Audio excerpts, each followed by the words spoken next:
Premi Ciutat de Sant Cugat 2015, Creu de Sant Jordi i un munt d'obres de teatre. Aquesta seria la carta de presentació de l'actor santcugatenc Jaume Pla, que avui tenim l'honor que ens acompanyi en aquest plató de contraportada. Molt benvingut.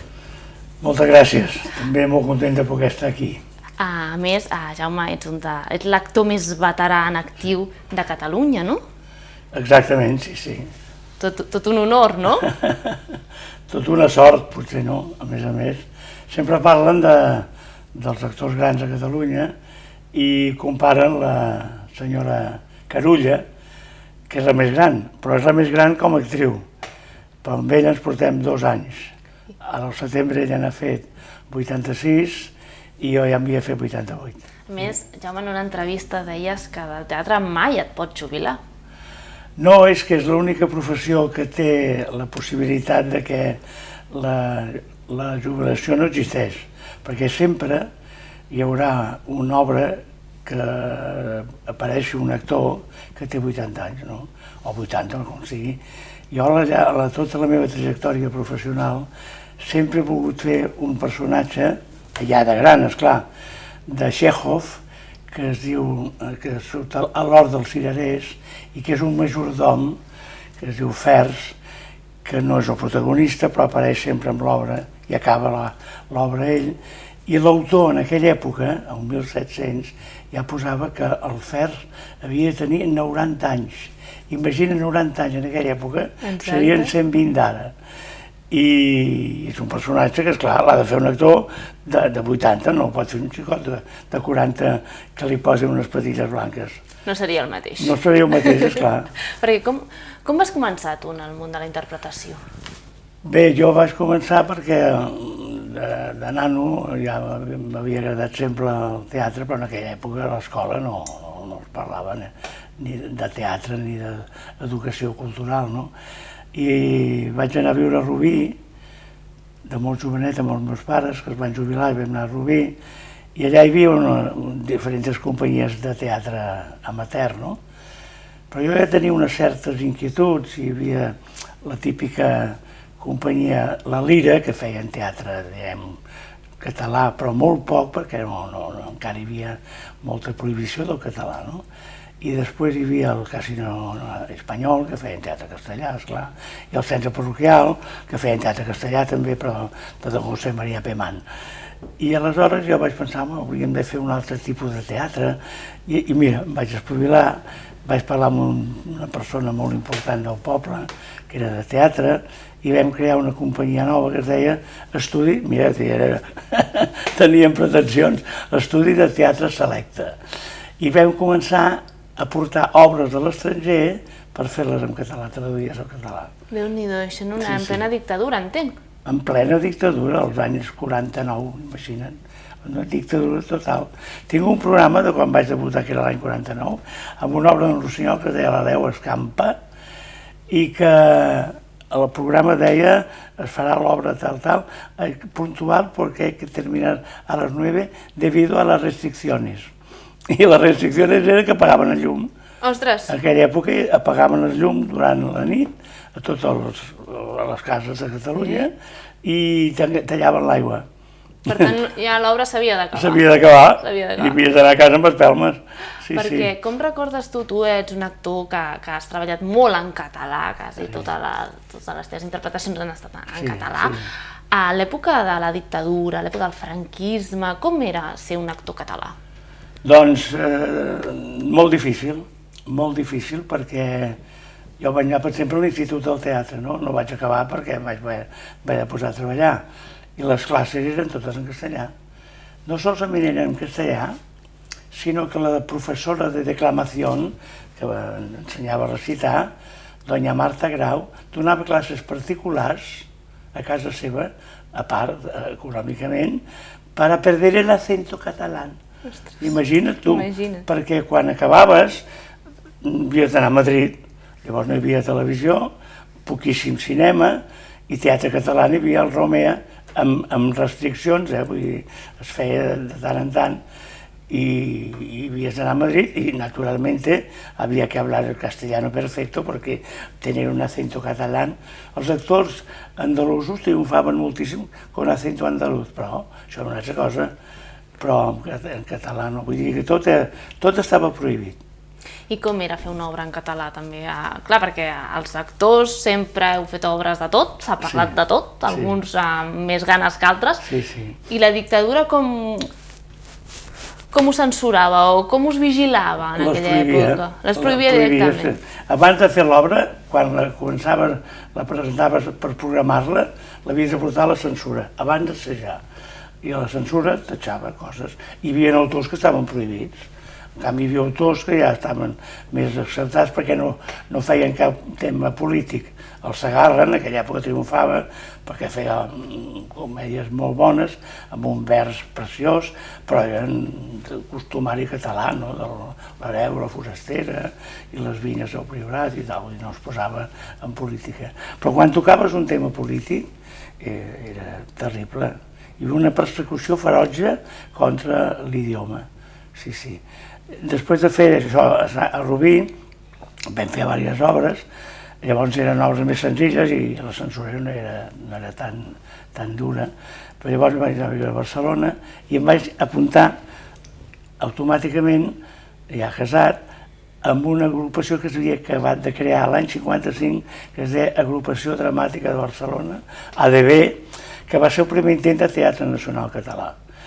I tots els intel·lectuals de l'època estaven a l'ADB. Jo tinc la sort de compartir. I ara de gran me n'he donat. Llavors no m'adonava que podia sopar i prendre cafès amb l'historiador Carles Soldevila, l'autor Ferran Soldevila, treballar amb el senyor Joan Alavedra, que acabava de venir de ser secretari del mestre Casals, del Jordi Sarsenedes, el Frederic Roda. Personalitats, evidentment, ara no hi ha ningú, i que van muntar aquesta agrupació per poder fer teatre. Quin teatre? Un teatre diferent, esclar. Agafaven les obres d'autors estrangers i hi havia, diguem, traductors oficials aquí, catalans, que no podien publicar. El Joan Oliver, el que publicava no li permetien perquè sempre era polític, i llavors traduïa Chekhov, per exemple. El primer Chekhov que es va fer a Espanya va ser l'Hort dels Cirerers, d'una traducció del Joan Oliver. I quina és l'obra que... I llavors la censura permetia que obres traduïdes del català es fessin només 3 representacions. Tan sols 3? El Romer no es podia fer funció seguida, amb obres traduïdes de l'estranger. I llavors feien 3 funcions, i llavors què passava? Que la intel·lectualitat i la burgesia catalana en deixaven els teatres més grans de Catalunya. Clar, perquè fer una obra tan sols 3 vegades per un actor deu ser terrible, no? Bueno, i pel públic. I pel públic, i a més per l'empresari, perquè, esclar, si omplíem la sala, el gasto, l'escenografia, tot això ja estava fet, per tant, per amortitzar-ho, havia de fer temporada, però no, 3 vegades. 3 vegades. Quina és l'obra que més bons records et porta de la teva trajectòria? Home, ara l'última. L'última perquè és una obra que han escrit expressament per mi.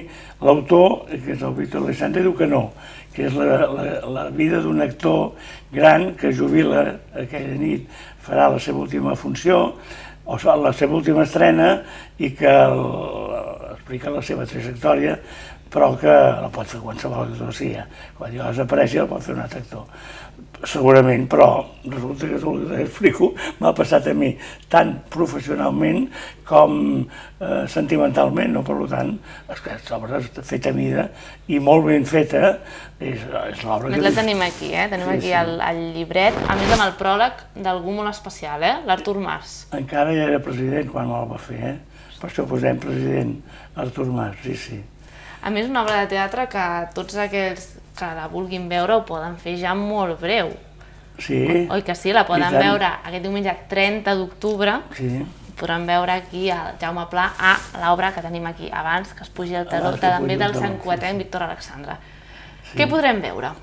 Bé, doncs és una obra que representa un actor gran, que a l'escena hi ha un camerino, comença l'obra que està fent en el seu camerino. Mira, aquí tenim algunes fotografies, per il·lustrar-nos en el seu camerino, i entre ell, com a actor, entre així, vestit de carrer, aleshores va al seu camerino, s'asseu, es treu la roba i explica que aquella serà l'última obra de la seva vida, perquè ja és gran i ja en té 88 de repicats, que és els que tinc, i que no voldria que es fes gran, que ell fos un actor decrèpit, i diu, no voldria arrossegar-me pels escenaris i que tothom digués, però va, aquest home si ja està esgotat, no?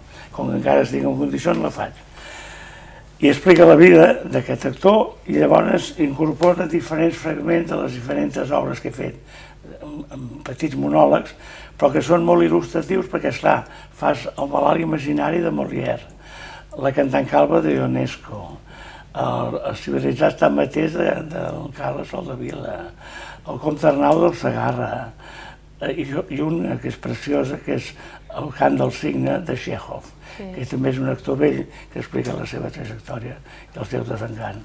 Això és tan bonic perquè són de grans personatges, de grans autors, que tinc el gust de poder interpretar.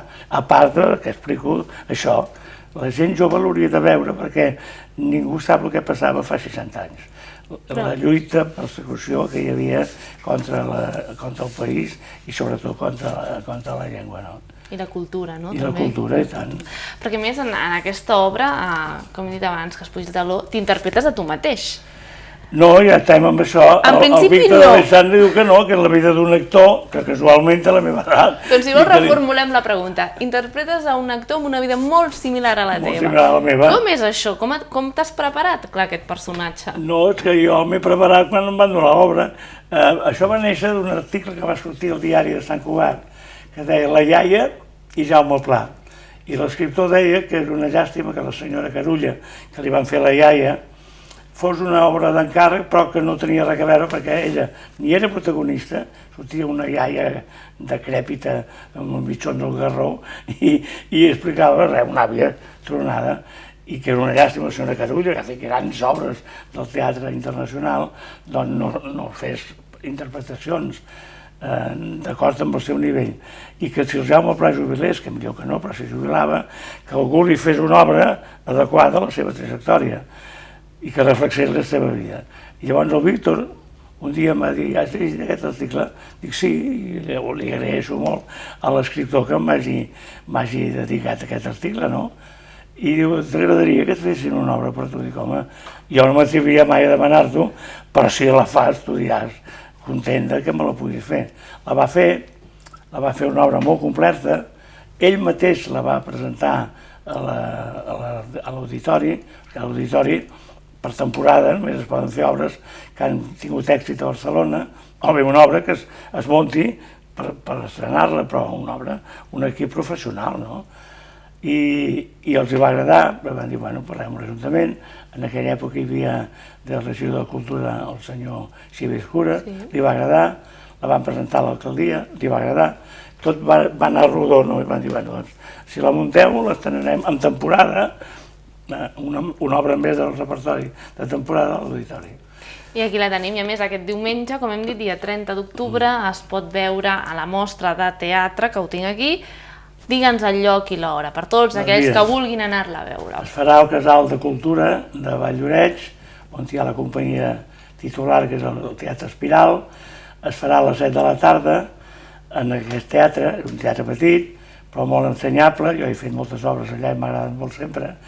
I recomano que la vagin a veure perquè, a part que l'obra s'ho val, perquè de veritat agrada molt, a tot arreu on anem ens passa això, Mira, és un ple, mira. És molt al·legador. Els nostres espectadors poden veure bé aquesta imatge. Aquí podeu veure el mateix, mira, l'agafo jo millor, a veure què em diran els meus companys. Aquí. Podeu veure el Jaume aquí, sí? Tu oi que sí, Jaume? Sí, i la gent d'empeus. I tota la gent d'empeu, que a més n'hi ha moltíssima, és una passada. Però ja la portem 15 representacions i a tot arreu ha passat igual, I no per l'actor, perquè l'actor no el coneixen a molts llocs, però és degut a l'obra. Té tanta força i és tan emotiva que la gent acaba aplaudint. A mi m'agradaria, Jaume, també que m'ensenyés, ja que estem amb les fotografies, si em permets, aquesta d'aquí, que ens expliquis una mica... A veure si la poden veure. Aquesta és el Conde d'Almaviva de les Noces de Fígaro, a la versió teatral que va fer Beaumarchais. Fa 52 anys la vam estrenar al Teatre Romea de Barcelona. Per tant, aquest ets tu, Jaume. Aquest soc jo. I tenim el Jaume fa... Amb 52 anys menys. 52... A l'any 68. I fixa't tu, i la gent no ho sap, la censura, vam portar l'obra traduïda per Joan Oliver a la censura, i la van prohibir perquè hi ha un parlament del personatge Fígaro que fa un monòleg, un cant contra l'aristocràcia, contra la monarquia, i ja anuncia l'acabament i el final a la Bastilla, no? I això, la censura va dir que era contra el Franco. Es va equivocar una mica. I vam dir, però si ho va fer un senyor francès, portin l'obra francesa. Vam portar l'original francès i vam veure que efectivament, traduïda literalment, no parlava del Franco, però ells s'ho carregaven tot. Doncs la vam estrenar. I ara, per Nadal, el Teatre Lliure l'estrenarà una altra vegada amb el mateix vestuari i la mateixa escenografia que va fer aquest senyor que es diu Fabià Puigcerver, que estava a la nostra companyia i que li han dedicat al Teatre Puigcerver.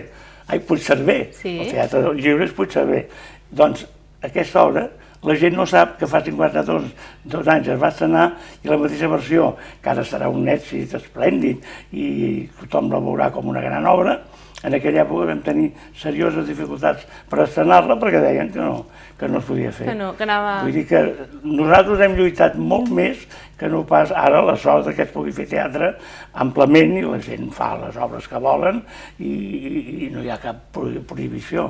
I el premi que em van donar a mi no era perquè he sigut un actor, que també, però sinó perquè sóc l'únic representant supervivent d'aquella època en què la lluita i la defensa de la llengua, la cultura i el país es havia de defensar perquè tot estava prohibit. Doncs Jaume, amb aquesta frase que ens acabes de deixar tan maca, tan valenta, ens hem d'acomiadar de l'entrevista d'avui.